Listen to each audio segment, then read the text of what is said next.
హైదరాబాద్లోని forensic science ల్యాబొరేటరీలో శనివారం జరిగిన అగ్ని ప్రమాదంపై బీఆర్ఎస్ వర్కింగ్ ప్రెసిడెంట్ కేటీఆర్ సంచలన ఆరోపణలు చేశారు. ఓటుకు నోటు కేసుకు సంబంధించిన కీలక సాక్ష్యాలను ధ్వంసం చేసేందుకే ముఖ్యమంత్రి రేవంత్ రెడ్డి ఈ కుట్ర పన్నారని, ఇది ముమ్మాటికి ప్రభుత్వ ప్రాయోజిత ఘటనే అని ఆయన ఆరోపించారు. ఈ ఘటనపై తక్షణమే న్యాయ విచారణ జరపాలని ఆయన డిమాండ్ చేశారు. హనుమకొండలో మున్సిపల్ ఎన్నికల ప్రచారంలో భాగంగా కేటీఆర్ మీడియాతో మాట్లాడారు.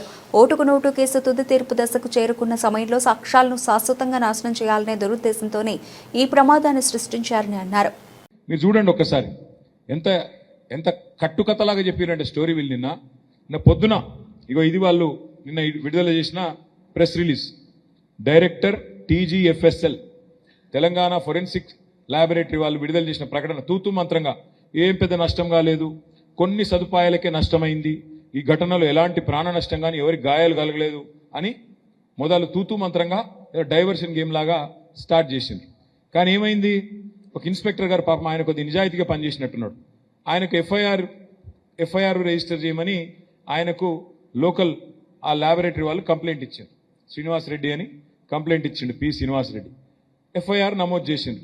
ఎఫ్ఐఆర్లో అన్ని చాలా వివరంగా రాసింది.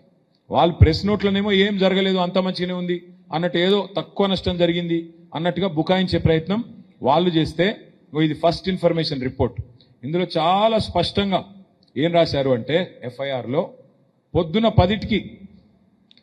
10కి అగ్ని ప్రమాదం అయింది అని మాకు ఇన్ఫర్మేషన్ వచ్చింది. మధ్యాహ్నం 1:30 దాకా 3 గంటలన్నర దాకా 3 అంతస్తుల భవనంలో 3:30 గంటలు పట్టిందంట మంటల అదుపులోకి తెచ్చుతాను. మీరు ఆలోచన చేయండి, అదేమన్నా 30 అంతస్తులు కాదు, 50 అంతస్తులు కాదు, 3 గంటలు పట్టిందట. గా బుడ్డ 3 అంతస్తుల బిల్డింగ్లా ఫైర్ కంట్రోల్ చేసినందుకు 10 గంటలకు ఈ సాక్ష్యాధారాల చెరిపివేత కార్యక్రమం ఏదైతే మొదలైందో, సాక్ష్యాలన్నీ మాయమయ్యే వరకు 3:30 గంటలు నిర్విఘ్నంగా జరిగేందుకు మరి ప్రైవేట్ ఆర్మీ లాగా అక్కడ పోలీసు వాళ్ళు కానీ ఇంకా ఇతరులు కానీ సహకరించినట్టుగా కనబడతా ఉంది.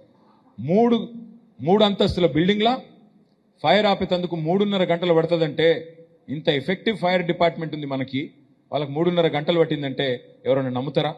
దీనిలో పెద్దవాళ్ళ పాత్ర లేదు అంటే ఎవరైనా నమ్ముతారా?